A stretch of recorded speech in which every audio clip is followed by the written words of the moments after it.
Vamos falar de Cruzeiro e Fluminense? Inclusive, vamos colocar na tela os melhores momentos do empate ontem por 0x0 entre o Cabuloso e o Tricolor. 0x0 no Gigante da Pampulha. Queria, Alexandre Simões, sua visão sobre este jogo. Você que esteve, inclusive, na jornada esportiva. Sim, o Fluminense começa melhor, né? A gente tá vendo aí, né? O Cássio tendo trabalho. O Cruzeiro custou a se encaixar, né? A gente vai reparar isso, tá vendo? É só lance do Fluminense. E é interessante porque... Tá vendo? Vai ter mais uma cabeçada ali, acho que do Serna também. Só que o Cruzeiro terminou o primeiro tempo já melhor. E já poderia estar em vantagem.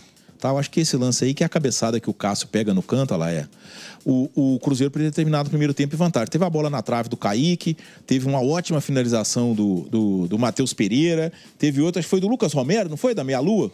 Foi. Que o Fábio faz uma defesaça.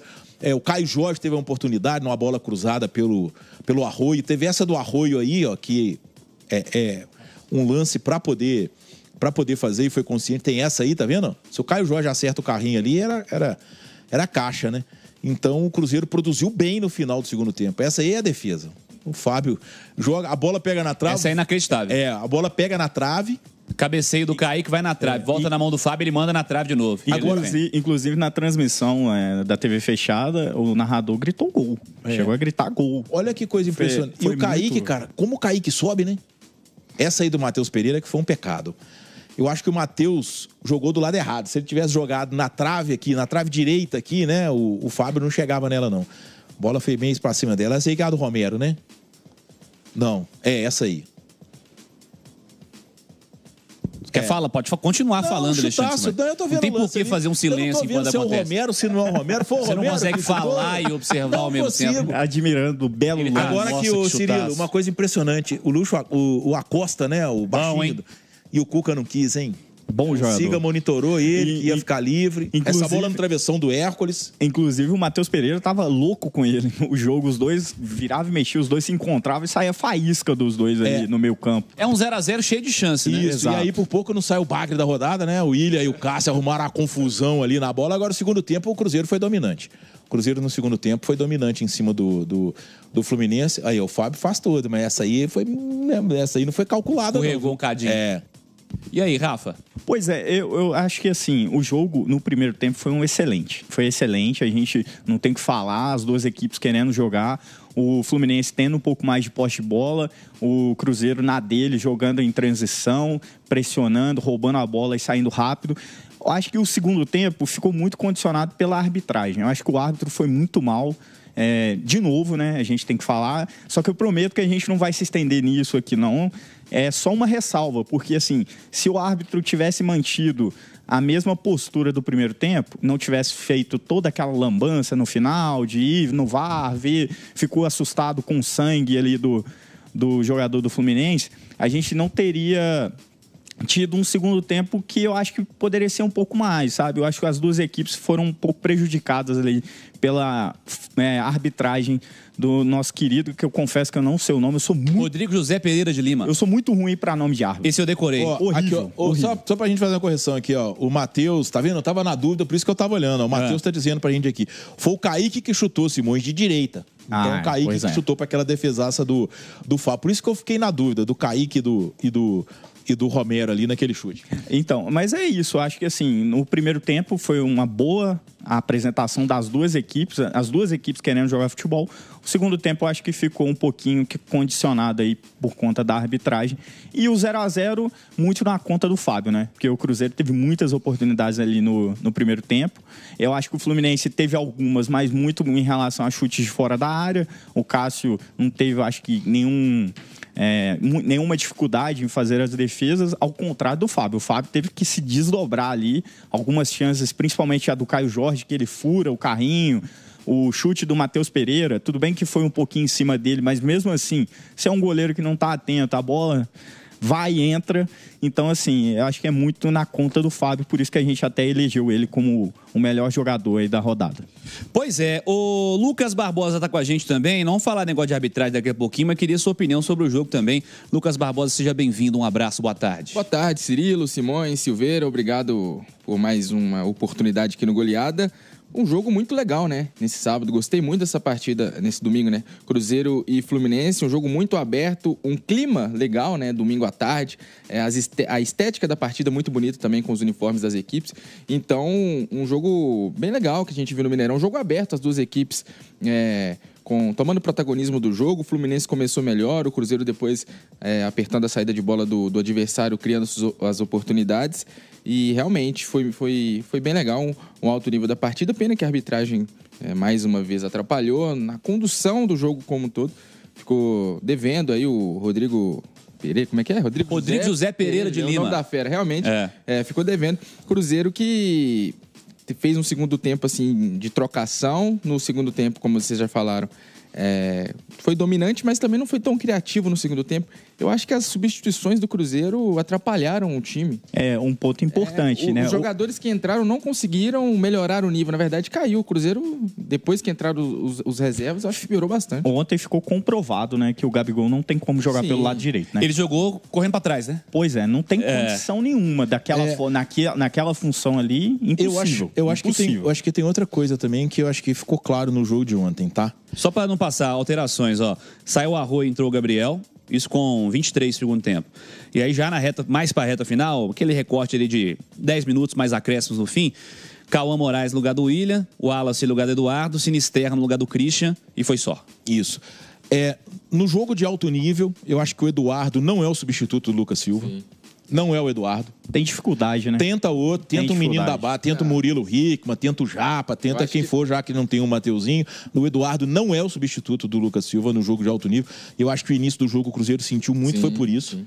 E o Lucas Silva é curioso, porque nos últimos jogos ele não tá bem também. Não tá bem. A torcida do Cruzeiro critica bastante ele, mas quando ele tá fora, sente falta, né? Mas de toda forma, por características, não é o Eduardo no jogo de alto nível, o substituto do Lucas Silva. E um outro ponto, Cirilo, até falei mais pro final da jornada de ontem,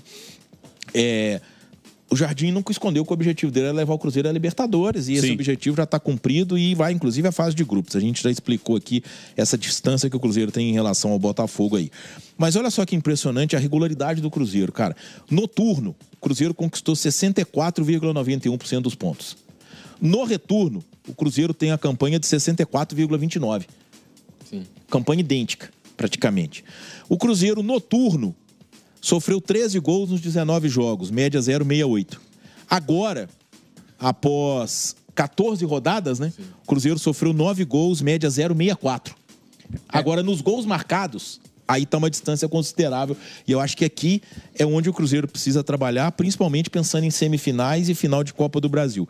No turno, nos 19 jogos, o Cruzeiro marcou 31 gols, 1,63 de média. No retorno, em 14 jogos, marcou 15, 1,07. Se o Cruzeiro tivesse mantido a média do turno de gols marcados, ele teria hoje 24 gols, 9 a mais. Então, é claro... O artilheiro mesmo do campeonato baixou bem a média dele, né? Claro e evidente, embora o desempenho tenha se mantido e o Cruzeiro tenha a segunda campanha do retorno, né? Nessa altura... a segunda, né? Ou terceira? Acho que acabou caindo depois da... com a vitória do Flamengo foi para terceiro, De toda forma, assim, o Cruzeiro mantém o desempenho. O Cruzeiro é o quarto, que o Mirassol ganhou também. É o quarto? Então sim. O Cruzeiro, mas eu acho que é muito próximo ali, não é isso? Mesma pontuação. Vitória e Mirassol tem mais. E o Flamengo tem 28, o Cruzeiro 27 pontos, né? Palmeiras 29, Flamengo 28, Mirassol e Cruzeiro 27. Isso, então quer dizer, é uma campanha ok, manteve o mesmo desempenho, o sistema defensivo, de certa forma, até melhorou, porque caiu um pouquinho a média, é quase insignificante, mas manteve. Agora, ofensivamente... O Cruzeiro teve uma queda considerável. Eu fiz até um levantamento parecido nesse sentido. Nessa altura do primeiro turno, depois da 14ª rodada, depois daquele jogo que o Cruzeiro vence o Fluminense no Maracanã por 2-0, o Cruzeiro tinha feito 23 gols. Uma média de 1,64 e agora fez 15, como o Simões disse. Então, aqui, exatamente isso, os 9 a menos. É isso aí. Exatamente. É essa a diferença aqui. E é curioso porque o Cruzeiro teve reforços no setor ofensivo, né? Depois da janela de transferência, Sinisterra, Arroio. O Arroio é o que vem se destacando, vem jogando bem. De fato, o Sinisterra com certa dificuldade. Mas realmente é uma situação que o Cruzeiro precisa melhorar para a sequência da temporada, porque o time ofensivamente vem deixando a desejar. São alguns jogos já com placar zerado. Empatou 0x0 com o Fluminense, 0x0 com o Palmeiras, 0x0 com o Flamengo. No primeiro turno aplicou algumas goleadas, Juventude, Grêmio.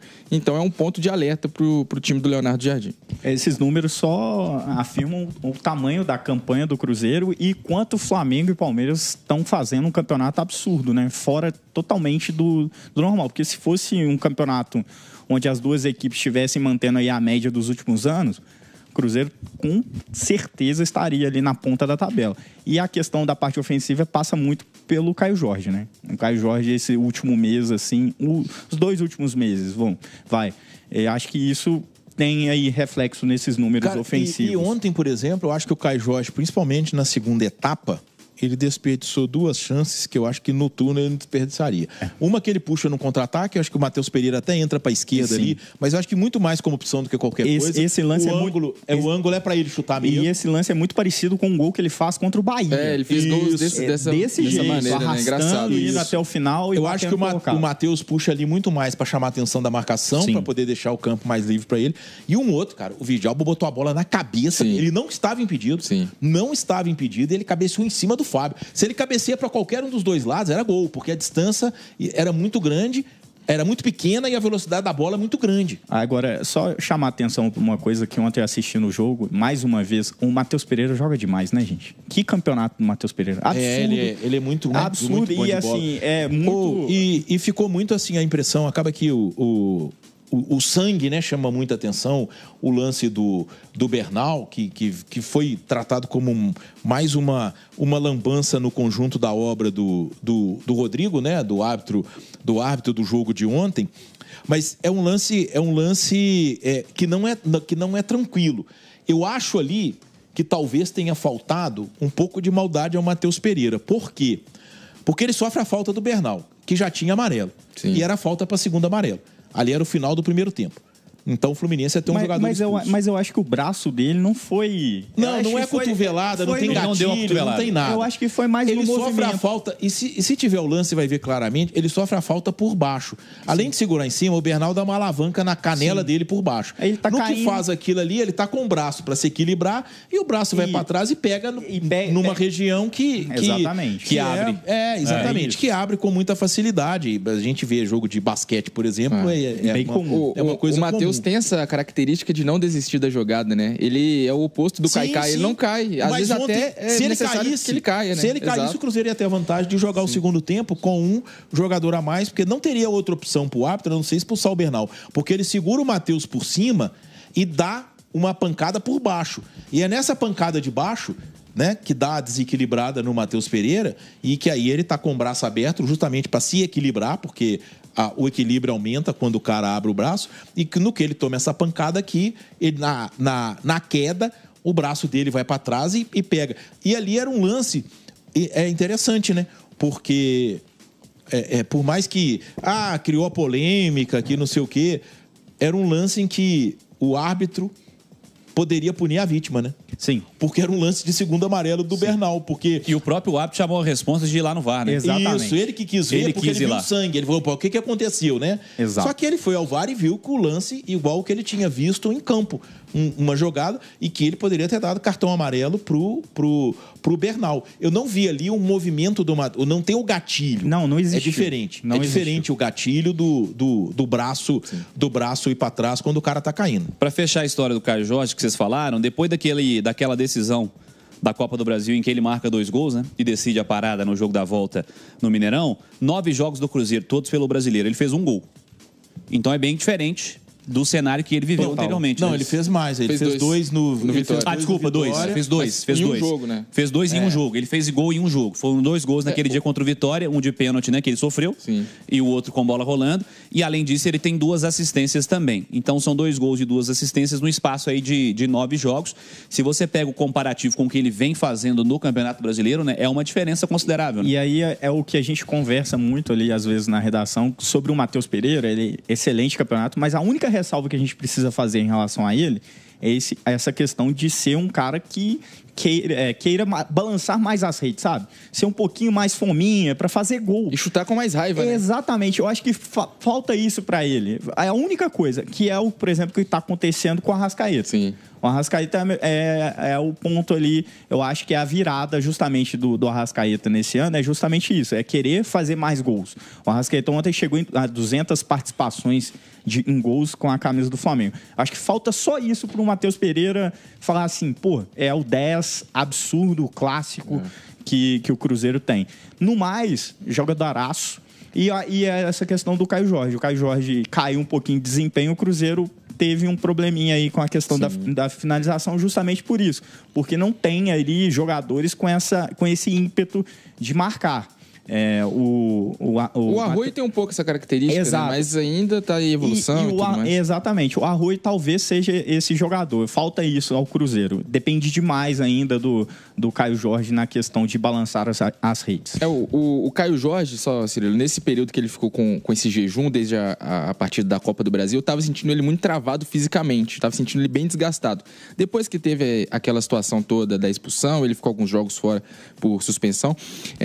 Já vejo ele melhor fisicamente, com mais força, com mais mobilidade, com mais arrancado, que era a grande característica dele, mas agora, de fato, está precisando acertar essa pontaria e voltar a marcar, mas já estou notando uma certa evolução.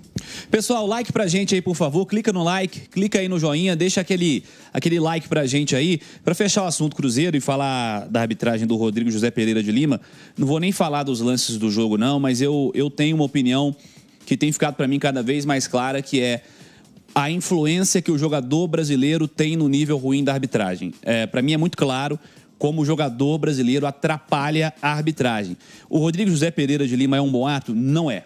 Não acho ele bom árbitro, já não acho há muito tempo. Ele já apareceu em alguns momentos, inclusive negativamente, contra as nossas equipes, né? Ele dá 2 amarelos pro Hulk no mesmo lance de reclamação, apareceu. E depois tem um jogo do Cruzeiro, que se eu não me engano é contra o Sport, que ele vira a camisa do Matheus Pereira pra ver o nome do Matheus Pereira. Fala, meu amigo, você não sabe o nome do Matheus Pereira? E bem arrogante, né? É arrogante, assim. Aconteceu. Essas duas coisas aconteceram, provam que ele não é um bom árbitro. Eu não acho nem que ele deveria mais estar apitando jogo do Cruzeiro, por exemplo. E ele apita frequentemente jogos do Cruzeiro, né? Acho que depois dessa história toda não deveria mais. Não lembro. Teve um outro jogo recente que ele apitou também, do Cruzeiro.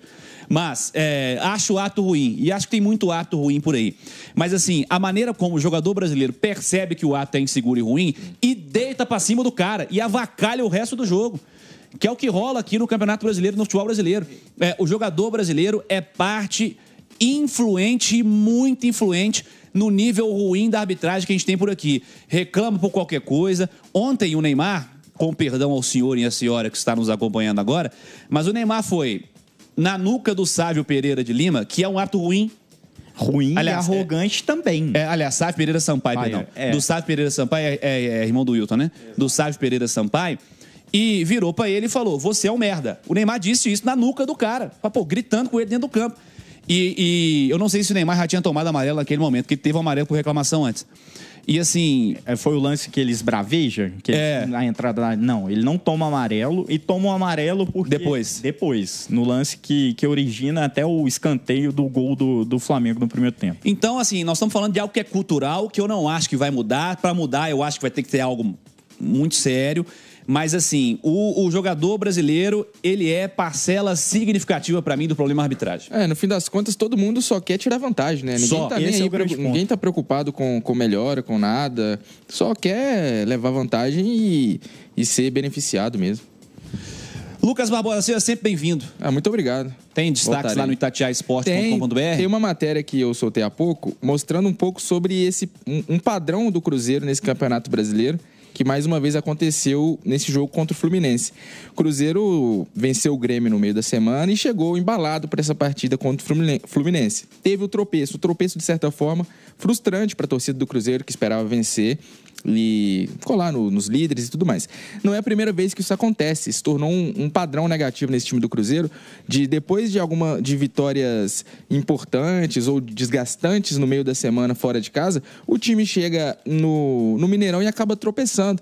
Contra o Sport foi assim, depois de não uma vitória, mas um empate com o Flamengo lá no Maracanã. Depois teve a derrota, antes no caso, a derrota para o Santos no Mineirão, depois de uma classificação bem difícil contra o CRB na Copa do Brasil. Também o jogo contra o Ceará, o Cruzeiro perdeu depois de vir de uma sequência de vitórias. Então, mais uma vez, esse filme se repete e são esses tropeços, assim, que vão minando o Cruzeiro nessa briga pelo título, que realmente é muito difícil, né? Principalmente esse ano.